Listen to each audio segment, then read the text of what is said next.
안녕하세요. 주얼리박스 K 민은미입니다. 지난 영상에 이어 이번 영상에서는 김종목 명장님과 함께 한국 주얼리 산업의 현황에 대해서 얘기 나눠보도록 하겠습니다. 명장님 안녕하세요. 시간 내주셔서 감사합니다. 안녕하세요. 네. 반갑습니다. 제가 주얼리에 관심이 많아서 뉴스나 기사를 챙겨보게 되는데요. 가장 많이 접하는 내용이 해외 브랜드는 매년 매출이 증가하는데 반면에 국내 주얼리 업계는 코로나와 더불어서 고전을 면치 못하고 있다는 내용입니다. 혹시 현황이 어떤가요? 현황은 사실입니다. 이제 국내 매출은 좀 코로나로 인해서 많이 낮춰 있는데 비해서 네. 해외 브랜드 업체들은 매년 한 30% 이상 신장하고 있고, 작년에 한 1조 원 정도 매출 높인 걸로 알고 있습니다. 그러면은 국내 브랜드 말고 해외 브랜드들이 수입해서 들어오는 해외 브랜드들이 올린 매출이 네. 1조 원 정도 규모였다. 네. 아, 네네. 타업계에 비해서 국내 주얼리 시장 규모를 파악하기가 참 힘들더라고요. 특별한 이유가 있나요? 그동안에 이제 과거 정책 당국자들이 주얼리를 산업으로 보지 못하고 네. 사치 소비품으로만 이제 인식을 하고서 규제 일변도의 정책을 펴다 보니까 1990년도까지 아예 수입 금지 품목이었고 2015년까지 과다하게 개별 서비스가 부과되어 있었어요. 네. 그러다 보니까 이 고급 보석들이나 이런 거가 다 음성적으로 거래가 됐고, 또 이 정상적으로 매출을 신고할 수 없는 구조였죠. 저희가 판단하기에는 한 30%밖에는 양성은 안 돼 있다고 봅니다. 전체 매출에. 네네. 국내 주얼리 시장의 규모는 대략 어느 정도인가요? 제 추산이 맞다면 한 15조에서 20조 정도 국내 시장 규모가 그 정도 된다고 보고 있고요. 네. 그 이상으로 판단이 돼요. 그러면은 그 15조라는 금액에는 해외 브랜드가 포함된 금액인가요? 말고도 그 이상 될 거로 판단하고 있습니다. 아, 네네. 우리나라 경제 규모나 이런 문화 수준, 또 소비 수준 역시 세계 한 10위권인데, 네네. 세계 주얼리 시장 규모가 2천억 불이거든요. 거기에서 우리나라가 10위권이라고 보면은 네. 충분히 그 정도 할 수 있고, 우리나라의 네. K-뷰티 이상으로 네. 우리나라 주얼리는 지금도 경쟁력이 세계 최고거든요. 네.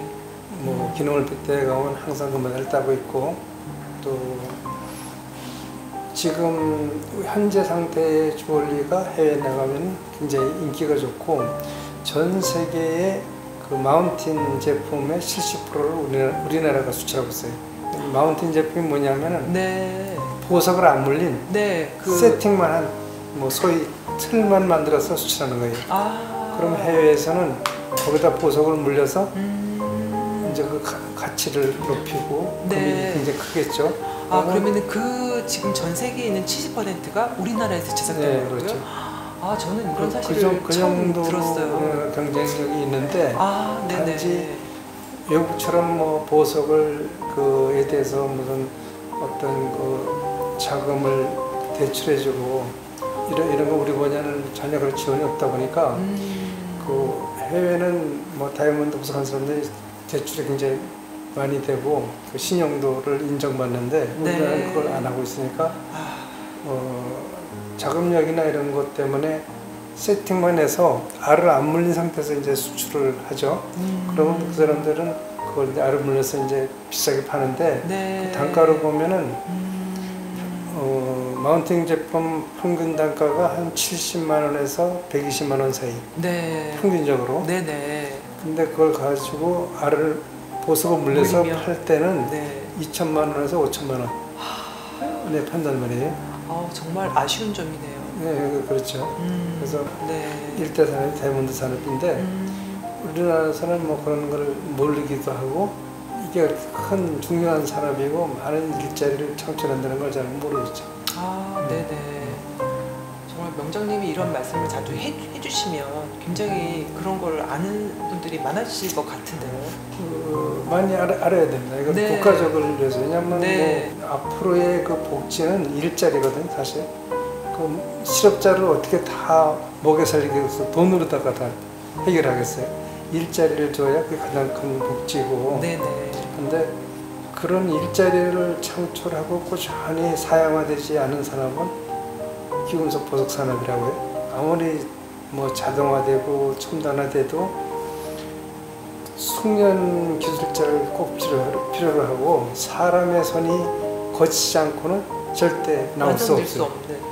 그 뭐 핸드폰, 자동차 이거는 다 기계화로 뭐 나올 수 있지만 보석만큼은 사람이 꼭 필요한 거예요. 네네. 뭐 최소 50% 이상은 사람의 손을 거쳐야 되기 때문에. 네.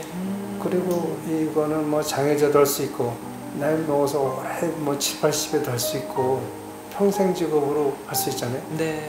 평생 동안 자기 일을 할 수 있고 해외 가서도 가장 취업도 잘 되고 우리나라에서 한때 한 10,000명 이상이 일본에 나가 있었어요. 네. 기술자로. 네. 그 기술자들 평균 임금이 처음 가면 한 30만 원에서 많이 버는 사람은 2천만 원까지 벌었어요. 한 달에. 2천만 원이면은 우리 돈으로 환산하면 어느 정도 규모일까요? 2억 정도 되잖아요. 한 달요? 네. 아, 이 주얼리 관련 기술자들이 가서 이렇게 그 소위 이제 와리째라 그래가지고 네. 하는 대로 이렇게 그 공립을 받는 거를 일본에서 하거든요. 네. 그러면 이제 뭐 10개만 뜨면 10개.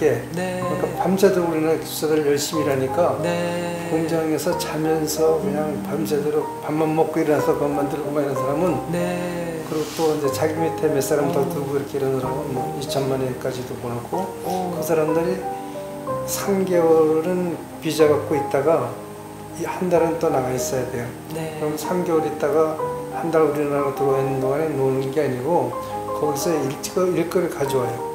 한국에서 만들어 다시 가져와. 그렇게 해서 우리나라가 사실은 그 통계에 안 잡혀서 그렇지 에어버리에 우리 주얼리 분야가 엄청나게 기여했다고요. 네. 그 이전 질문에서 이 추산하시는 주얼리 시장의 규모가 15조에서 20조 정도. 최소한 20조 정도. 네, 20조 정도라고 생각하신다고 그러셨는데 사실 일반인들은 그 감이 없거든요. 그럼 20조면은 우리나라에 있는 다른 산업군이랑 비교를 한다고 하면 어느 산업군과 비슷한 규모일까요? 뷰티 산업보다도 크다고 보죠.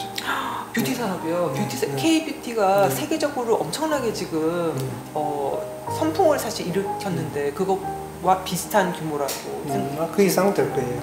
아, 네네. 정말 모르고 있는 분야가 상당히 많았었네요. 이 백화점 같은데 뭐 이런 보석상 하나에 그 큰 보석상 하나에 그 보석을 돈으로 치면 다 한 최소 50억에서 200억 정도 한 샵에 네네. 그 정도의 그 보석이 들어있는 거예요. 이 진열되어 있는 그렇죠, 물건과 그렇죠. 갖고 있는 물건을 말씀하시는 그렇죠. 거죠? 하나에. 네네. 근데 그런 큰 거래되는 거는 지금 법이 바뀌었지만도 아직 정상적으로 신고가 안 되고 있거든요. 아이러니한데 소비자도 또 아직까지도 현금 거래하는 걸 원한단 말이에요. 세금 내고 하는 거와 안 내고 하는 거 별 차이가 없는데도 네. 현금으로 아직까지 이제 가끔은 있어요. 네. 그런데 또 그 소매상이나 이런 뭐 이런 그 업체에서도 기존에 뭐 매출이 뭐 1억 올랐다. 네. 월. 근데 갑자기 뭐 5억, 10억 오르면 세무조사 받을 거 아니에요. 이게 양성화되는데 가장 큰 문제예요. 그래서 국세청에서도 이제 제가 가끔 얘기하는 게 한시적으로 5년 정도 정상적으로 신고를 해서 매출이 오르는 거는 세무조사를 안 한다고 해라. 네. 안 하기로 해라. 하고 그걸 발표를 해라. 네. 그러면은 우리 분야 자체도 제도에 대해서 이해를 시키고 홍보, 계몽을 해야 될 필요가 있고 네. 그런 점들이 향후에 굉장히 극복해 나가야 할 사항들이네요. 그렇죠. 네네. 사실 뉴스에 보면 명품 매장에 줄 선다는 게 굉장히 많은 그렇죠. 편이잖아요. 그래서 사실 명품 아까 말씀하신 것처럼 거의 매년 30% 두 자릿수 이상을 지금 성장하는 중인데 그 명품 한국 시장의 규모가 전 세계에서 7등이라고 제가 그 기사를 봤었거든요. 그러니까 명품 시장은 그런데 반해서 우리 현재 국내 주얼리 시장은 상당히 제도적인 부분이나 이제 그런 게 따라가지 못하는 그런 부분이 상당히 많은 거군요. 다이아몬드가 세계 7대 소비국가예요. 전 세계 다이아몬드 광산업체들이 네. 그 파는 거를 가지고 통계를 한 거니까 네. 정확한 거예요. 네. 우리나라가 세계 7번째 많은 다이아몬드를 수입해서 지금 팔고 있는데 거기에 세금을 전혀 못 걷고 있는 거예요. 그 자꾸 부자입법이라고 생각을 하고 그 양성화를 그 걸림돌을 만들고 있는데 네. 그 해외 명품 뭐 소위 명품이라는 해외 브랜드 제품을 사는 거는 국가적으로 엄청난 손해입니다.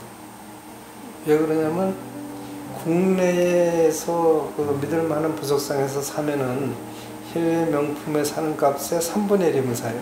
2억짜리 다이아몬드 반지를 산다. 그러면 3분의 1이면 얼마죠? 7천만 원 7천만 원 정도면 사거든요. 네. 국내에서 산 다이아몬드 7천만 원짜리는 다시 되팔면 한 20% 정도면은 다시 현금화 할 수 있어요. 20%를 제외한 네, 금액을 말씀하시는 80% 건가요? 정도는. 아, 네네. 네. 근데 2억 주고 해외 명품 산 거는 네. 30%도 못 받는단 말이에요. 네. 아. 거의 한 25% 정도 받을까? 네. 산 값에. 네네. 얼마나 네. 돈은 많은 맞습니다. 돈이 네. 지금 해외로 유출되는 거예요. 네, 그렇죠. 1조를 팔았다면 네. 그 중에 그 국내의 실제 가치는 2,500억만 가치가 있는 거고 네. 7,500억은 그냥 해외에다 갖다가 그 귀중한 애화를 버리는 거예요. 마찬가지. 제가 느끼는 아쉬운 점은 일반 소비자들이 사실 때 사실 어디에서 믿을 만한 거를 살 수 있는지 모르겠다는 분이 참 많으시거든요. 그러니까 그 점이 사실 제가 가장 느끼는 큰 아쉬운 점인데 명장님이 앞으로 하셔야 되는 일이 굉장히 많은 것 같습니다. 지금에 있는 사람들은 다 감정서 읽는 거 정확한 거 파는데도 불구하고 네. 그 유일하게 보석 광고를 안 하는 나라가 우리나라예요. 소비자 광고를나 홍보를 안 하는 나라가 우리나라예요. 광고를 해야 소비자들이 보시고 찾아오실 텐데요. 근데 그거 하면 바로 세무조사에다가 다 불법이다 보니까 그게 못했단 말이에요. 그래서 이 소비자가 국내에는 그런 업체가 없다라고 생각을 하거나 네. 그런 게 이제 많이 있고 네. 해외에서 우리 보석업자들이 뭐 오면은 제일 궁금해하는 게 한국이 상위국가잖아요. 문화적으로나 경제적으로나 뭐 이렇게 어느 정도 정상적으로 다 신고하고 정상적으로 수입해서 부가세 받고 팔았으면은 광고 못할 일이 없죠. 네. 세무조사에도 뭐 아무 문제가 없으니까. 네. 그렇게 이제 바뀌어갈 수 있다고 봅니다.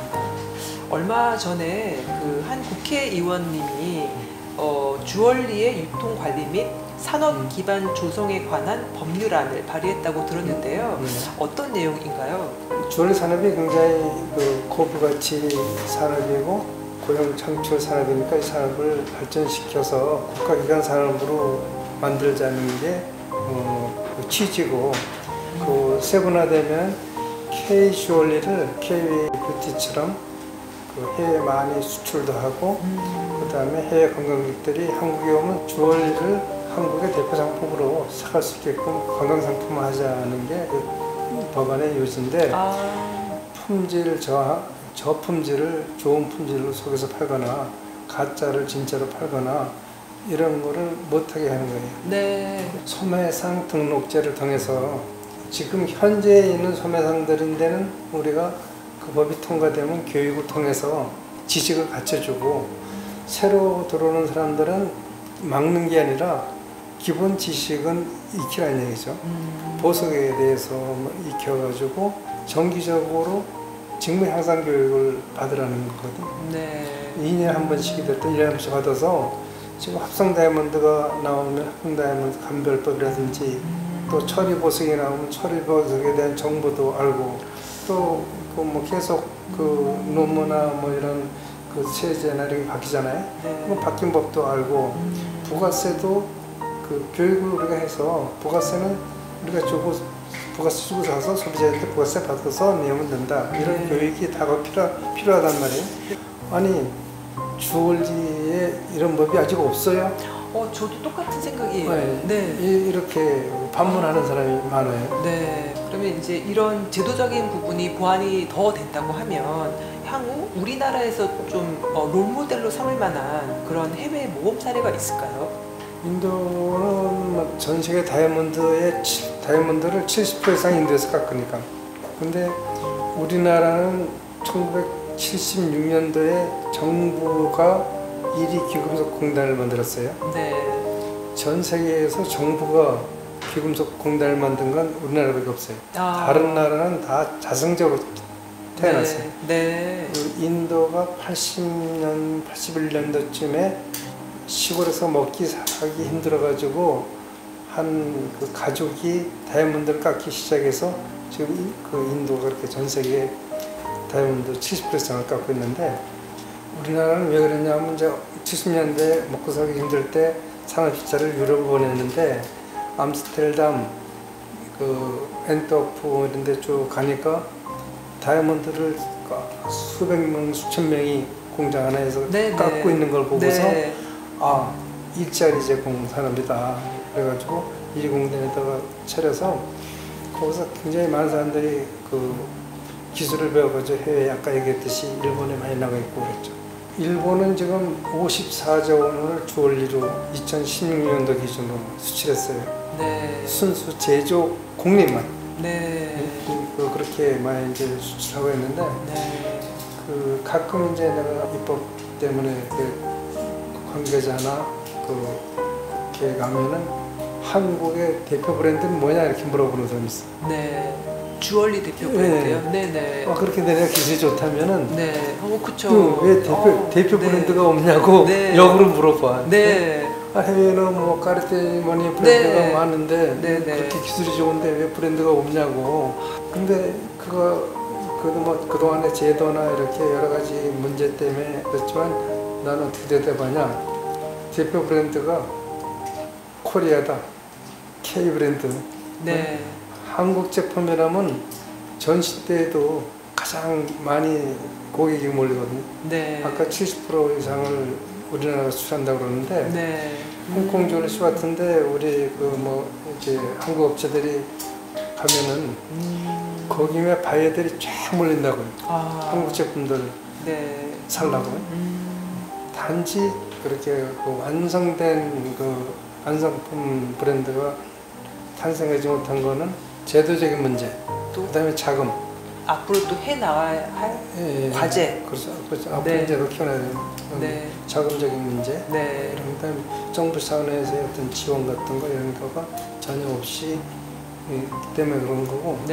앞으로는 이제 뭐 아까 말씀드린 주얼리 유통관리 및 산업기반 조성법. 어쨌든 뭐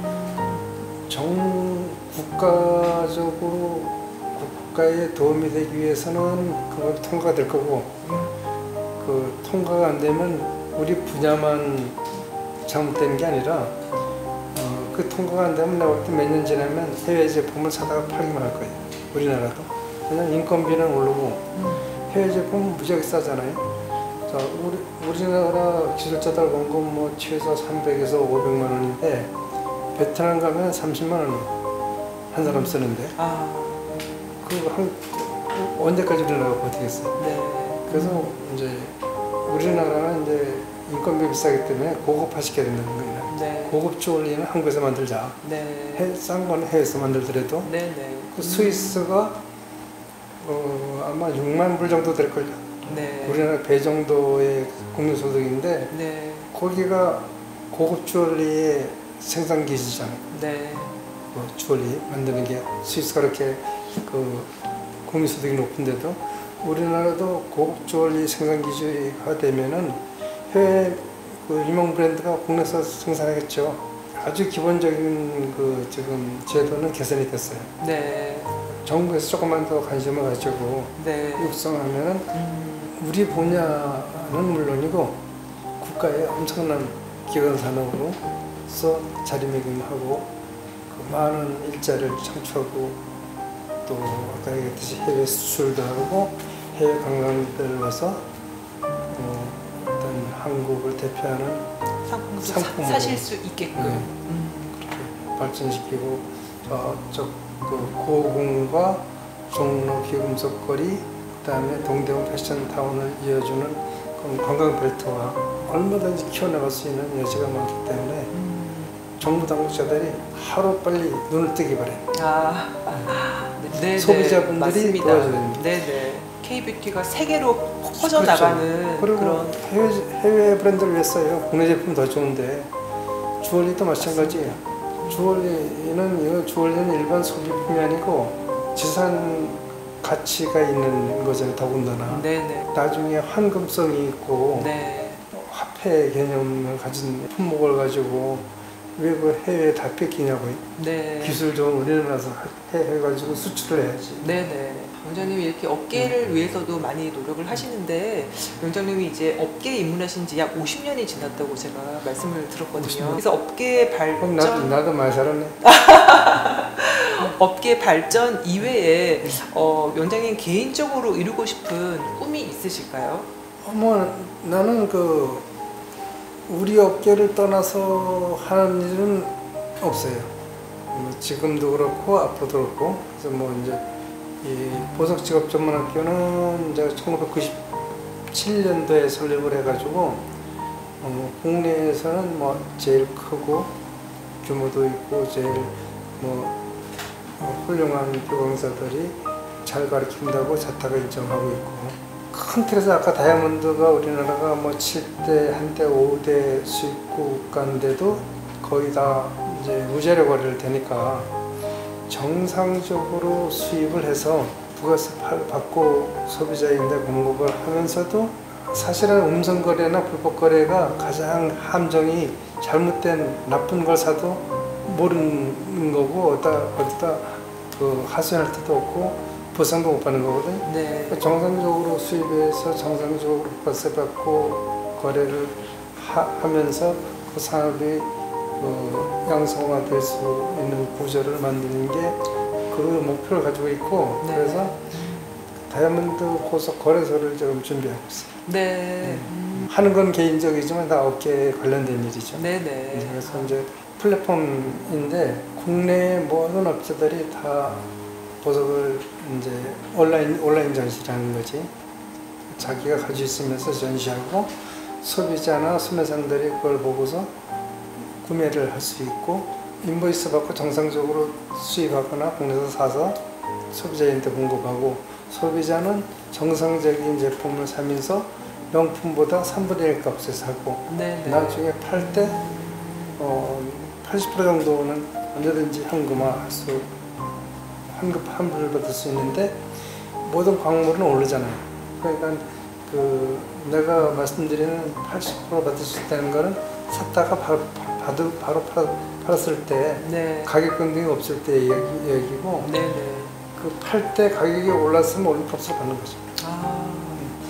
다이아몬드 강국으로 갈 수 있는 지금 토대를 만들고 계신 광고도 하고 네. 그야말로 정상적으로 해서 네. 소비자한테 알리고 광고도 하고 해서 그야말로 국세청이든 어디든 와서 탈탈 털어도 아무 문제가 없게 그렇게 정상적으로 거래를 하면서 네.